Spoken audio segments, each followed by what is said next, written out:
امیر اہل سنت کہتے ہیں یا خدا ایسے اسباب پاؤں، کاش مکے مدینے میں جاؤں، سبحان اللہ، مجھ کو ارمان حج کا بڑا ہے، یا خدا تجھ سے میری دعا ہے۔ اللہ کریم ہمیں وہ کرم فرما دے تو ہمیں اپنے دیار اقدس میں بلا لے۔ خیر قرآن کریم نے کہا لا اقسم بہذا البلد، مجھے اس شہر کی قسم۔ آپ جانتے ہیں آپ اور میں جو قسم کھاتے ہیں تو ہمارے قسم کھانے کی دو وجوہات ہوتی ہیں۔ ایک وجہ یہ ہوتی ہے کہ ہم اپنی بات کو پکا کرنے کے لیے قسم کھاتے ہیں۔ مثال کے طور پر میں کوئی بات کروں اور سامنے والا میری بات پر یقین نہ کرے تو میں فوراً کہوں گا کہ اللہ کی قسم بات ایسے ہی ہے۔ اب دکاندار بھی کہتا اللہ کی قسم یہی میری خرید ہے، اللہ کی قسم میں نے آپ سے زیادہ منافع نہیں کمانا۔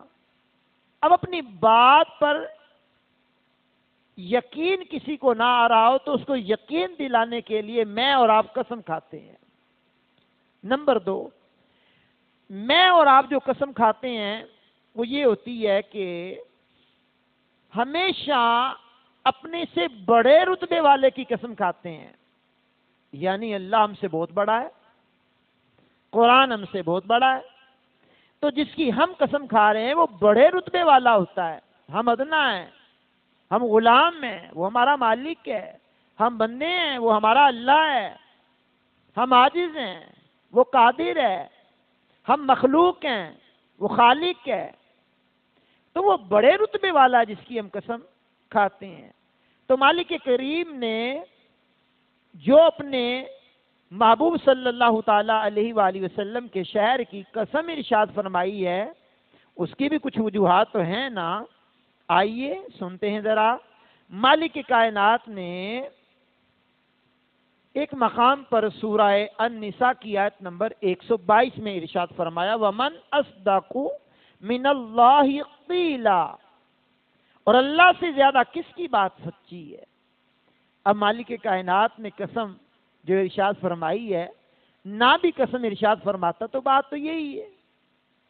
اب اس نے قرآن کریم میں فرمایا بسم اللہ الرحمن الرحیم الف لام میم ذالک الکتاب لا ریب فیہ۔ اب یہاں تو قسم نہیں فرمائی، فرمایا الف لام میم کا ترجمہ اللہ اور اس کا رسول جانتا ہے، ذالک الکتاب لا ریب فیہ، یہ وہ کتاب ہے جس میں شک نہیں ہے۔ تو مالک کی کائنات کے کلام میں تو جھول نہیں ہے، شک نہیں ہے، اس کی بات تو پکی ہے، اس کی بات تو سچ ہے، حق ہے، اور حق کے علاوہ مالک کائنات کلام نہیں کرتا۔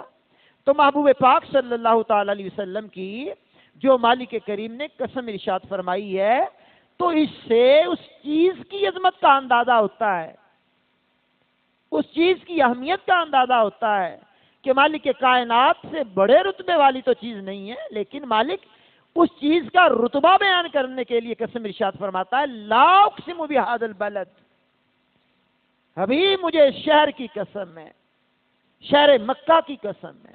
مالک کیوں؟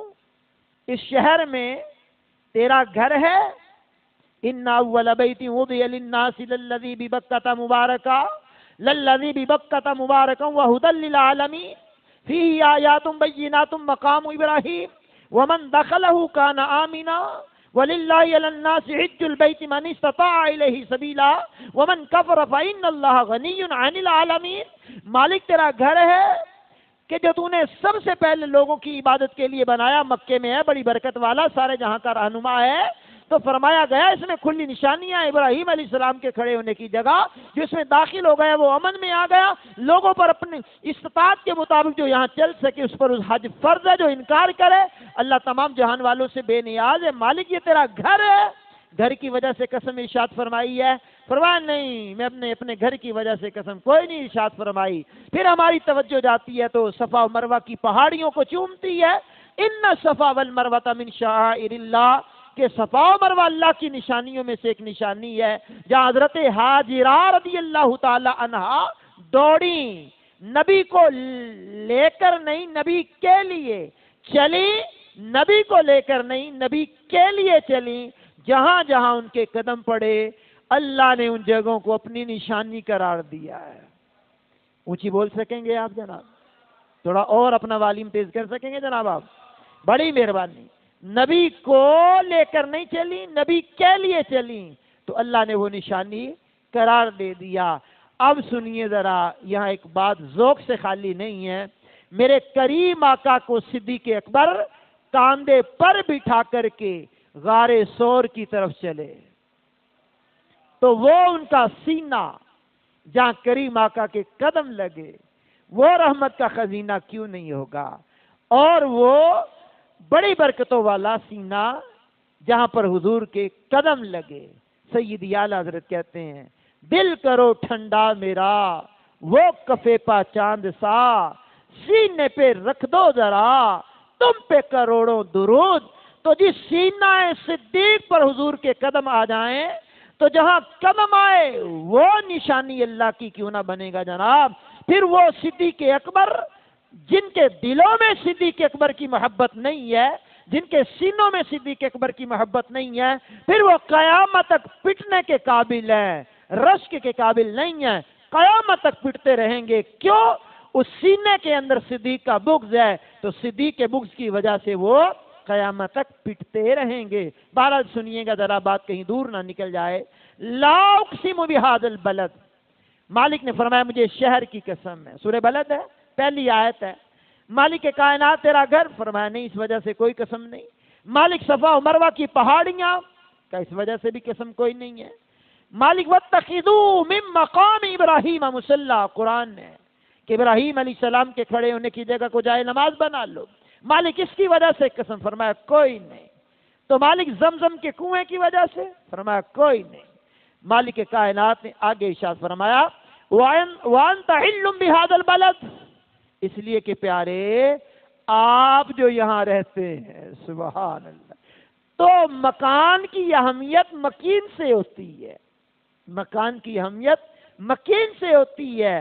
کیا بات، حبیب آپ جو یہاں جلوہ گر ہیں، آپ جو یہاں موجود ہیں، آپ کی موجودگی کی وجہ سے ہم قسم ارشاد فرما رہے ہیں اور شہر کو برکت دے رہے ہیں کہ یہ شہر بڑی برکت والا ہے۔ بہرحال سنیے ذرا، مالک کائنات جل والا نے اس شہر کی بھی قسم ارشاد فرمائی، حضور کی جان کی بھی قسم ارشاد فرمائی، حضور کے کلام کی بھی قسم ارشاد فرمائی۔ اللہ اکبر۔ اب یہ تینوں قسموں کے بارے میں سیدی اعلیٰ حضرت علیہ رحمہ کہتے ہیں، امام احمد رضا رحمت اللہ تعالی علیہ، سرکار اعلیٰ حضرت رحمت اللہ تعالی علیہ اپنے نعتیہ دیوان ہدایت کے بخشش میں کہتے ہیں وہ خدا نے ہے مرتبہ تجھ کو دیا، نہ کسی کو ملے نہ کسی کو ملا کہ کلام مجید نے کھائی شہا، تیرے شہر و کلام و بقا کی قسم۔ گویا حضور آپ کی قسم، آپ کی جان کی قسم، آپ کے کلام کی قسم، آپ کے شعر کی قسم، یہ اللہ کریم قرآن کریم میں فرما رہا ہے، سبحان اللہ۔ تو میرے محبوب صلی اللہ تعالی علیہ وسلم کا مقام و مرتبہ، اللہ اکبر اللہ اکبر، بڑا بلند و بالا ہے۔ میرے کریم آقا، میرے رحیم آقا صلی اللہ علیہ وسلم پر نازل ہونے والی کتاب قرآن کریم نے ایک مقام سورہ نمل کی آیت نمبر 91 میں ارشاد فرمایا رب هذه البلدۃ، فرمایا اس شہر مکہ کے رب۔ اب آپ کو اور فرما لیں، ایک ہے شہر مکہ کا رب، کیا خیال ہے پاکستان کا رب وہ نہیں ہے؟ وہی ہے۔ ہندوستان کا رب وہی نہیں، وہی ہے۔ یمن، شام، لبنان، پورا عرب، امریکہ، افریقہ، سب روئے زمین اللہ کی ہے، پوری روئے زمین کا مالک اللہ ہے۔ تو پتہ چلا پوری روئے زمین میں سے ایک شہر جس کو اس نے اپنا شہر کہا، تو یہ جس طرح اس کی شان قدرت کا وہاں ظہور ہے کسی اور شہر میں نہیں۔ اللہ کی نگاہ میں وہ شہر مکہ جتنی اہمیت، جتنی فضیلت کا حامل ہے کوئی اور شہر نہیں۔ تو اس لیے مالک کائنات نے کہا شہر مکہ کا رب، گویا اب یہ اس جگہ کی اہمیت کو مالک نے اجاگر کیا۔ سورہ النساء پڑھیں گے تو مالک فرماتا فلا وربک لا یؤمنون حتی یحکموک فیما شجر بینہم، پیارے تیرے رب کی قسم ہے وہ مومن نہیں ہو سکتے جب تک آپس کے معاملات میں آپ کو حاکم نہ بنا لیں۔ تو یہاں سوال پیدا ہوتا ہے، رب تو سارے عالمین کا ہے، تمام مخلوقات کا رب ہے، الحمدللہ رب العالمین، تمام تعریفیں اس کے لیے جو عالمین کا رب ہے، تمام حمد کے لائق ہے، تمام عالمین کا رب۔ تو یہاں سورہ فاتحہ میں کہا وہ عالمین کا رب ہے، سورہ نساء میں کہا وہ محبوب کا رب ہے، تو یہ سورہ نمل میں کہا یہ مکے کا رب ہے۔ تو بھائی بات یہ ہے کہ یہاں چیزوں کی اہمیت کو اجاگر کیا گیا ہے، یہاں مکے کی شان کو بیان کیا گیا ہے۔ مکہ شہر امن والا شہر ہے، مکہ شہر برکت والا شہر ہے، مکہ شہر اس میں اللہ کا گھر ہے، بیت اللہ، پیغمبروں کی اکثر و بیشتر کئی پیغمبروں کی جائے ولادت ہے، یہاں مقام ابراہیم ہے، یہاں صفا و مروہ ہے، یہ مقام وہ ہے امن والا، یہ وہاں بڑی نشانیاں ہیں، بہت نشانیاں اللہ کی یہاں جلوہ گر ہیں، اور مبارک ہے ان حجاج کو جن کا جانے کا انتظام ہو چکا، تیاریوں میں ہے، پہنچ چکے، پہنچنے والے ہیں، روانہ ہو چکے، ہونے والے ہیں، کئیوں کی فلائٹیں اڑ چکی، کئی مقامات سے حاجی روانہ ہو چکے، لیکن حسرت بھری نگاہوں سے ہم پھر اس سال پیچھے رہ گئے۔ اس کی پاک بارگاہ میں دعا ہے مالک ہماری دلی تمنا کو بھی پورا کرے، اور یہ شہر مکہ مالک اپنے کرم سے ہمیں دیکھنا نصیب فرما دے۔ خیر میں آگے بڑھ رہا ہوں، مالک کی کائنات نے اس مقام کو بڑی اہمیت دیتے ہوئے یہاں حضور نبی کریم علیہ السلام کی ولادت گاہ بنایا، مکے میں آپ پیدا ہوئے۔ اب میرے سامنے اس وقت میں سورہ انفال کی 33ویں آیت ہے، فرمایا وَمَا كَانَ اللَّهُ لِيُعَذِّبَهُمْ وَأَنْتَ فِيهِمْ، فرمایا حبیب اللہ کی یہ شان نہیں ہے کہ انہیں عذاب دے جب تک کہ آپ ان میں موجود ہیں۔ اہل مکہ نے کہا تھا جب حضور نے اعلان نبوت کیا، آپ دعا کر دیں اگر ہم جھوٹے ہیں تو ہم پر عذاب آ جائے، آپ دعا کر دیں ہم آپ کے منکر ہیں تو ہم تباہ ہو جائیں، آپ دعا کر دیں ہم ہلاک ہو جائیں۔ تو محبوب پاک صلی اللہ علیہ وسلم نے ان کے خلاف بد دعا یعنی دعائے ضرر نہیں دی، بلکہ اعلیٰ حضرت اس کو بد دعا بھی نہیں کہتے، دعائے ضرر کہتے ہیں کہ حضور کی دعا تو بری ہو نہیں سکتی، تو دعائے ضرر تکلیف دینے والی دعا بھی حضور نے ان کے خلاف نہیں کی۔ آپ جانتے ہیں کہ کئی پیغمبروں پر اللہ کریم نے وہی جو نازل فرمائی ہے، پھر ان کی قوموں نے جب ان کو جھٹلایا، تو اللہ نے آسمان سے آندیاں بھیجی، کبھی پتھر بھیجے، کبھی کڑک ایسی آواز آئی قوم تباہ ہو گئی، کبھی پانی کا طوفان بھیجا، کبھی مینڈک کا عذاب اترا، کبھی دھمک کا عذاب اترا، کبھی خون کا عذاب اترا، کبھی پتھروں کا عذاب اترا۔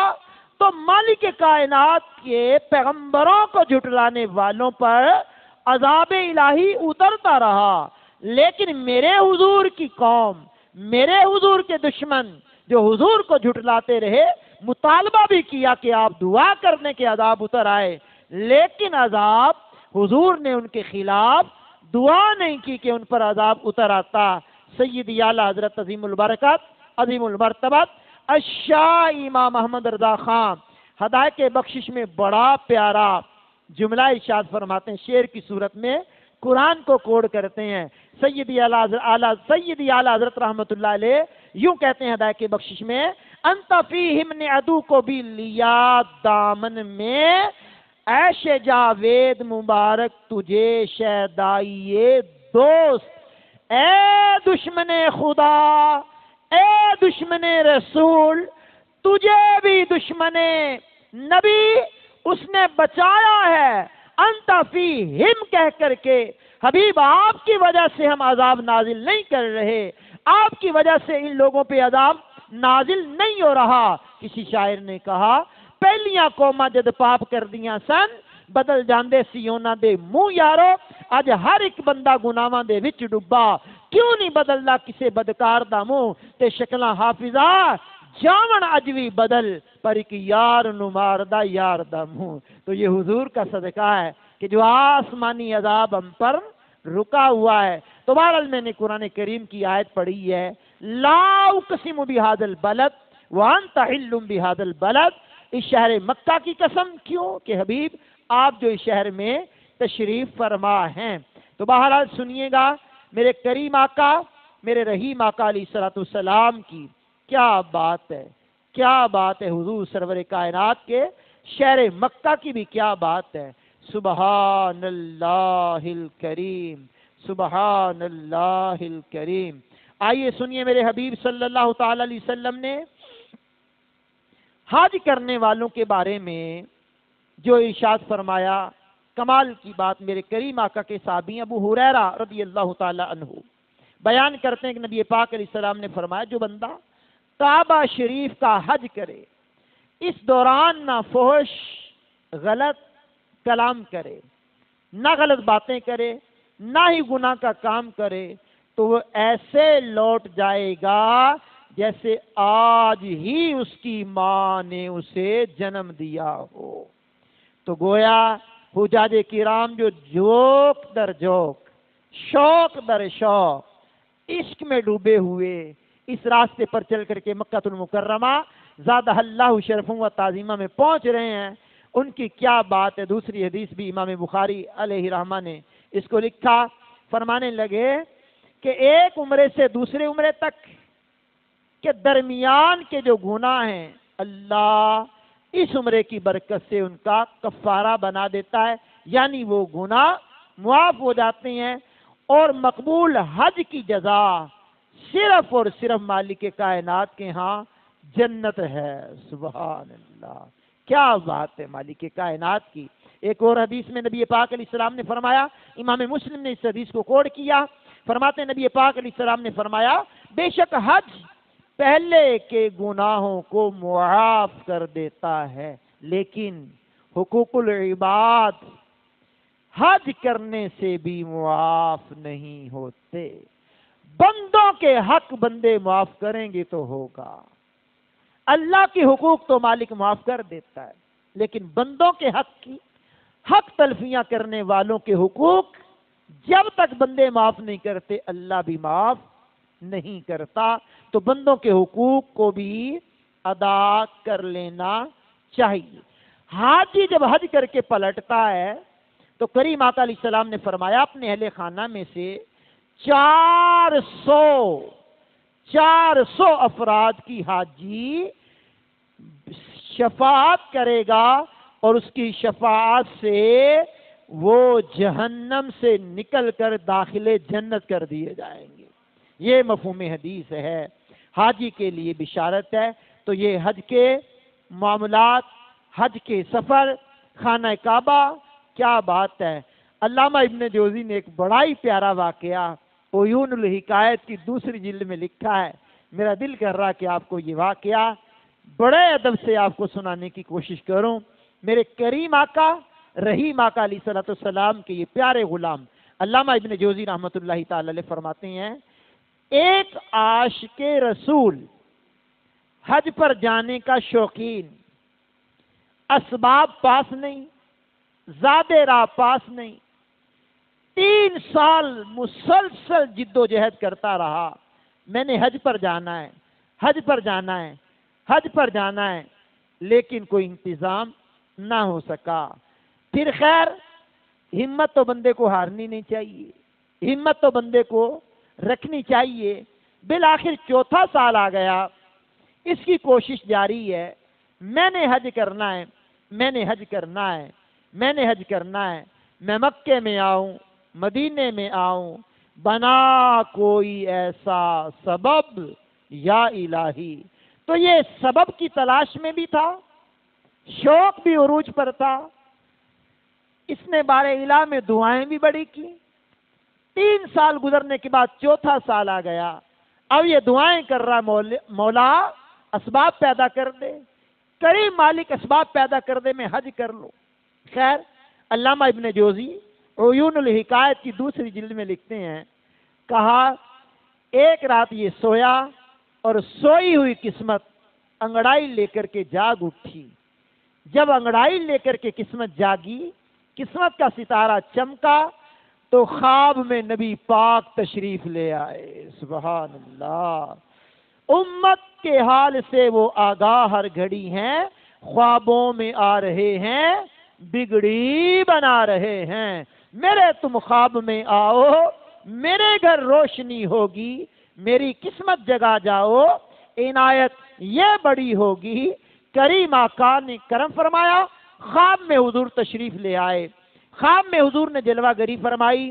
آپ یاد رکھنا کہ امام بخاری نے خواب کے حوالے سے پورا باب باندھا ہے، مران نبی صلی اللہ علیہ وسلم فی المنام، خواب میں نبی پاک کی زیارت، یہ پورا چیپٹر ہے۔ اس میں 2 حدیثیں یہ بھی ہیں، مرانی فقد رأى الحق، حضور فرماتے جس نے مجھے خواب میں دیکھا اس نے حق دیکھا۔ دوسری حدیث ہے، مرانی فی المنامی فسیرانی فی الیقظۃ ولا یتمثل الشیطان بی او کما قال، فرمایا جس نے مجھے خواب میں دیکھا عنقریب مجھے جاگتی حالت میں دیکھے گا، اور شیطان میری شکل میں آ نہیں سکتا۔ علامہ ابن جوزی کہتے ہیں جب خواب میں حضور نے زیارت کروائی اس عاشق رسول کو تو ساتھ ہی حضور نے فرمایا، بڑے دھیان سے سن کے اونچی آواز میں اللہ کا ذکر کرنا، وہ تڑپنے والے حج کی تمنا کرنے والے شخص سے کہا، تمہیں مبارک ہو، اس سال تم ضرور حج کرو گے۔ کیا بات ہے جناب، کیا بات ہے جناب، کیا بات ہے میرے حضور کی۔ اب یہ بشارت اس بندہ خدا کو ملی، صبح بیدار ہوا، اپنی قسمت پر ناز ہے، اس سال میں نے حج کرنا ہے، لیکن اسباب پہ غور کرتا ہے تو اسباب ہے ہی نہیں۔ غریبی دامن گیر ہے، غریبی دامن گیر ہے، غریبی حج نہیں کرنے دیتی۔ دل میں خیال پیدا ہوا، حضور نے تو فرما دیا ہے حج اس سال کرو گے، لیکن زیادہ راہ تو نہیں ہے، میں کیا کروں۔ اب دن گزر گیا سوچو بچار میں، دوسری رات آئی، میرے کریم آقا پھر خواب میں آ کے کہا، بندہ خدا اس سال تم ضرور حج کرو گے۔ آپ کی آواز ذرا اونچی آ سکتی ہے بھائی جان؟ ضرور حج کرو گے۔ اب یہ 2 راتیں زیارت ہوئی، تیسری رات دن گزر گیا، رات پھر آ گئی، تردد میں ہے، میرے پاس تو کوئی چیز نہیں ہے اور زبان اجازت نہیں دیتی کہ حضور کو کہوں، حضور زیادہ راہ نہیں ہے۔ تیسری رات پھر حضور کی زیارت ہوئی، علامہ ابن جوزی نے لکھا ہے، تیسری رات پھر حضور نے کہا، بندہ خدا ہم نے کہا ہے اس سال حج ضرور کرو گے۔ اللہ اکبر کبیرہ۔ اب یہ پھر بارگاہ رسالت میں عرض نہ کر سکا کہ حضور میرے پاس تو زیادہ راہ نہیں ہے۔ اب کہا کہ اگر اب حضور کی زیارت ہوگی تو ضرور عرض کر دوں گا، حضور میرے پاس تو زیادہ راہ نہیں ہے، میں کیا کروں۔ امام علامہ ابن جوزی کہتے ہیں 4تھی رات پھر پیغمبر کی زیارت ہوئی۔ کیا بات ہے جناب۔ کہا بندہ خدا اس سال تم حج کرو گے، اس سال تم حج ضرور کرو گے۔ کہنے لگا حضور غریب ہوں، نادار ہوں، زیادہ راہ نہیں ہے۔ فرمایا فکر کیوں کرتے ہو، تمہارے اپنے ہی گھر میں، تمہارے اپنے ہی گھر میں گھر کے فلاں مقام پر کھدائی کرو، اس جگہ سے تمہارے دادا جان کی زراح بڑی قیمتی وہاں سے نکلے گی، انہیں بیچ دو، حج کا انتظام ہو جائے گا۔ یعنی حضور ہمیں بھی جانتے ہیں، ہمارے دادا پردادا کو بھی جانتے ہیں، ہمارے گھر کو بھی جانتے ہیں، گھر کے اندر کیا ہے اس کو بھی جانتے ہیں، زمین کے نیچے کیا ہے اس کو بھی جانتے ہیں۔ کہا صبح اٹھنا، کھدائی کرنا، وہاں سے زرا نکلے گی، لے جانا مارکیٹ میں، بازار میں بیچ دینا، تمہارے حج کا انتظام ہو جائے گا۔ صبح سویرے جب بندہ اٹھا، علامہ ابن جوزی کہتے ہیں وہ مقام کی جو حضور نے نشاندہی کی تھی، وہاں کھدائی کی، تو بڑے دھیمے لہجے میں اگلا جملہ پڑھ کر کے آپ کی آواز اونچی سننے لگا ہوں، جیسے حضور نے فرمایا تھا ویسے ہی زیرہ نکلی۔ کیا بات ہے، کیا بات ہے! جو ہو چکا، جو ہوگا حضور جانتے ہیں، تیری عطا سے خدایا حضور جانتے ہیں۔ تو میرے کریم آقا علیہ الصلوۃ والسلام نگاہ نبوت سے، نگاہ نبوت سے ہمارے ظاہر کو بھی جانتے ہیں، ہمارے باطن کو بھی جانتے ہیں، ہمارے آباء و اجداد کو بھی جانتے ہیں، اپنے ماننے والوں کو بھی جانتے ہیں، عشاق کو بھی جانتے ہیں۔ طرف حج کی طرف لے جانے میں کامیاب ہو گئی، زرہ نکلی۔ اللہ اکبر کبیرہ۔ آپ کہیں گے یہ علامہ ابن جوزی ہیں، یہ خواب کی بات آپ نے کی ہے، تو میں نے کہا بھائی جان میں حقیقت میں بھی بات آپ کو سنا دوں۔ قرآن کریم کی ایک آیت کی تفسیر بیان کرتے ہوئے مفسرین نے لکھا ہے، جب جنگ بدر کے قیدی، جنگ بدر کے قیدی بنا کر کے حضور کی بارگاہ میں لائے گئے، تو اس میں آپ کے ایک چچا بھی تھے جو حضرت عباس ہیں، بعد میں دارہ اسلام میں بھی داخل ہوئے۔ تو حضور نے سب سے کہا فدیہ دو یا ہمارے بچوں کو پڑھنا لکھنا سکھاؤ تاکہ تمہیں آزاد کر دیا جائے۔ تو حضرت عباس جو اس وقت تک ایمان نہیں لائے تھے، انہوں نے کہا میرے پاس تو کچھ نہیں ہے، میں آپ کو کیا دوں؟ میرے کریم آقا نے ان کے گھر کی خبر دی، کہا جب تم گھر سے نکلنے لگے تھے میری چچی ام فضل کو سونے کی اشرفیاں دی تھیں، انہوں نے مکان کے فلاں کونے میں دفن کی، اور تم نے کہا تھا اگر میں واپس آ گیا تو پھر ٹھیک ہے، اگر میں مارا گیا تو بقیہ زندگی ان اشرفیوں سے گزار لینا۔ چچا بتاؤ یہ بات ٹھیک ہے کہ غلط ہے؟ انہوں نے کہا بھتیجے تیری چچی ام فضل اور میرے علاوہ تیسرا تو کوئی نہیں تھا، یہ خبر آپ کو کس نے دی ہے؟ میرے کریم آقا مسکرائے، فرمایا چچا ایسی خبریں مجھے اللہ بتا دیتا ہے۔ تو حضور گھروں کی بھی خبر رکھتے ہیں۔ کہا تیرے دادا جان نے فلاں جگہ پر زرہ، وہ جنگی لباس جو ہوتا ہے، وہ دفن کیا تھا، نکال لو اور حج کی تیاری کر لو۔ اس بندہ خدا نے وہ زرہ نکالی، فروخت کی، اور حضور نبی کریم علیہ السلام کے حکم پر اس نے حج کرنے کی سعادت حاصل کی ہے۔ اللہ کریم مجھے بھی آپ کو بھی زندگی میں کم از کم ایک بار، اور جو چلے گئے ہو کر کے آ گئے ان کو بار بار یہ سعادت نصیب فرمائے۔ خانہ کعبہ کی عظمتیں، اس کی برکتیں، اس کے کچھ فضائل، اور پھر اہل مکہ کہ جو کچھ باتیں میں نے آپ کے سامنے کی ہیں، قرآن کریم، احادیث طیبہ اور بزرگان دین کے حالات کے حوالے سے چند باتیں کرنے میں کامیاب ہوا۔ اللہ کریم مجھے بھی اور آپ کو بھی عمل کی توفیق سے مالا مال کرے۔ وآخر دعوانا ان الحمد للہ رب العالمین۔